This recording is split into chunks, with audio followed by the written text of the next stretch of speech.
আজকে রাত্রিবেলায় মায়ের কাছে আবদার করেছিলাম যে আমি আর ভাই পরোটা খাবো, তাও আবার শুধু পরোটা না, আলুর পরোটা। তাই মা সেটা বানাচ্ছিল। প্রথমে আলুটাকে ভালো করে সিদ্ধ করে নিয়েছিল, আর এদিকে ময়দাটা মাখার জন্য গামলা নিয়ে নিয়েছিল, তার সাথে আবার একটু তরকারিও বানাচ্ছিল। তারপরে আমার একটা কথা মাথায় আসলো যে মা তো আমাদেরকে এটা ওটা বানিয়ে খাওয়াই। তা আমি মাকে বললাম যে তুমি আজকে আমাকে বলে বলে দাও যে কী করে কী করতে হবে, আমি বানাই।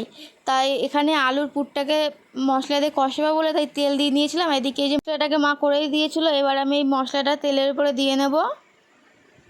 আর এই দেখো, এই তরকারি হবে একটু মটর দিয়ে আলু দিয়ে। তা এর মধ্যে মা বললো একটু লবণ হলুদ দিয়ে নে, এটা ওটা। তা আমি সেগুলো দিয়ে দিচ্ছিলাম এক এক করে।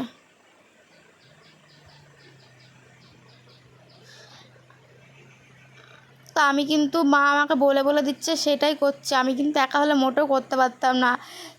এদিকে তরকারি আলুটা ভাজবে বলে তাই কড়াইতে তেল দিয়ে দিয়েছিলাম। এই যে মা আলুগুলো পাশ থেকে দিয়ে দিচ্ছে আর আমি নাড়া দিচ্ছিলাম।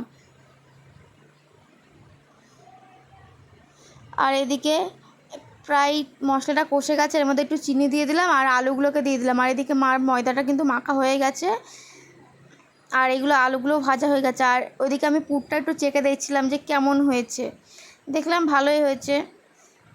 তারপরে দেখো এর মধ্যে মশলাটা দিয়ে দিলাম আলুর মধ্যে, আর এর মধ্যে মটরগুলো দিয়ে ভালো করে একটু কষিয়ে নিলাম হালকা করে।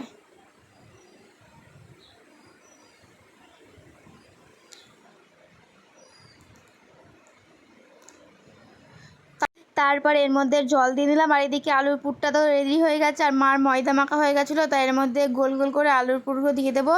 আর এদিকে তরকারিটা হয়ে গেছিলো, তাই আমি একটু চেখে দেখলাম কেমন হয়েছে। আর এদিকে এই যে আটার মধ্যে পুরগুলো দিয়ে দিচ্ছিলাম, আর এগুলো বিশাল গরম গরম ছিল আলুর পুরটা। আর দেখো আমি এটা বানাচ্ছি, মনে হচ্ছে পুরো পিঠের মতন হচ্ছে, যে পুলি পিঠে বানাই বলে না, পুরো ওরকম টাইপের হয়ে গেছিলো। তারপর এটাকে আমি আবার ভালোভাবে গোল করে নিলাম দু হাত দিয়ে মিশিয়ে।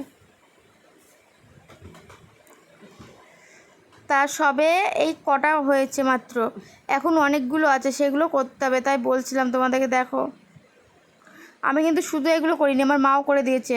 তারপরে এই যে আমি বেলতে পারবো না বলে মা এগুলো আমাকে বেলে বেলে দিচ্ছিলো, আর আমি একটা প্রথমে ভেজে দেখলাম যে কেমন পারি কিনা আমি। তা না, একটা ফার্স্টে ভাজলাম, ভালোই হয়েছিল ভাজাটা। তারপরে মা আমাকে কটা হয়ে গেল, বলো তুই খেয়ে নে, আমি ভেজে দিচ্ছি আর যেগুলো আছে। আমি এদিকে তরকারি দিয়েও একটু খাচ্ছিলাম, আর এই আলুর পুরটা দিয়েও খেয়ে দেখছিলাম যে কেমন লাগছে, কোনটা দিয়ে বেশি ভালো লাগছে। খেয়ে দেখলাম তরকারি দিয়ে বেশি ভালো লাগছে।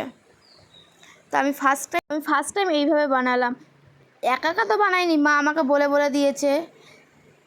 তা ভালোই হয়েছিল। তা চলো আমি খেতে থাকি, তোমরা আমার ভিডিওটা দেখতে থাকো। ভিডিওটা ভালো লাগলে একটা লাইক দিয়ে দিও। চলো বাই, আজকের মতন আবার নেক্সট ভিডিও দেখা হচ্ছে, টাটা।